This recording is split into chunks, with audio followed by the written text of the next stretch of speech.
Madani Mat. Madani Mat kopi kedai rakyat satu Malaysia.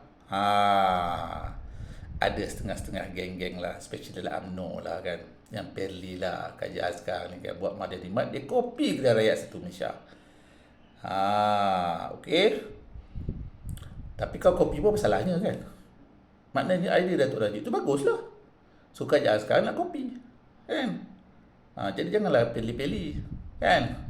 Sebab kedai rakyat satu Malaysia sekarang gagal. Dah tak ada dah.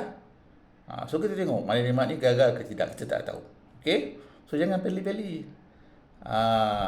Jangan peli-peli. Alright?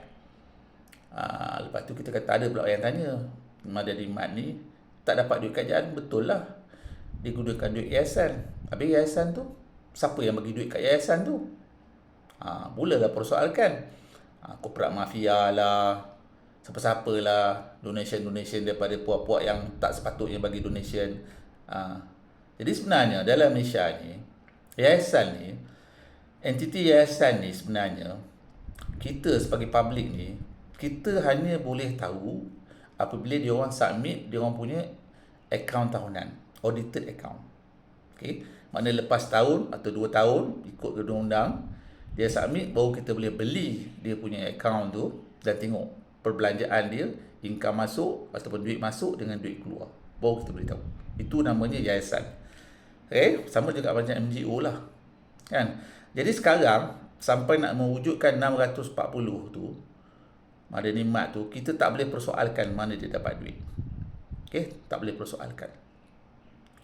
Ada suara-suara sumbang yang katakan ini mungkin duit-duit judi ke, duit corporate mafia ke yang akan masuk dalam Madani Mat.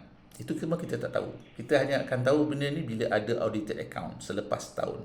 Okey. Jadi itulah perbezaan utamanya Madani Mat ni dengan kedai rakyat satu Malaysia. Iaitu Madani Mat ni gunakan duit yayasan berbanding dengan kedai rakyat satu Malaysia gunakan duit kerajaan Malaysia. Itu beza. Kan? Tapi kita hanya akan tahu benda ni selepas setahun setengah lah, adakah digunakan duit rakyat, duit kerajaan atau tidak. Masa tu nak marah-marah lah. Sekarang tak boleh marah. Kan? Especially geng-geng UMNO ni yang duk tegur-tegur pasal duit yayasan ni tak boleh percaya ke apa ke. Nanti geng-geng PKR petik yayasan akal budi, dah pingsan korang nak menjawab. Kan? Jadi sekarang ni objektif Madani Mat ni untuk bagi rakyat Malaysia dapat barang keperluan dengan harga yang murah dan berpatutan. Kita sokong dah. Kita tengoklah. Kan? Benda ni okey tak okey. Kan? Ketulusan ke tak ketulusan ni kita tunggu lepas tahun atau 2 tahun nanti bila dia submit audited account. Sekarang kita sokong.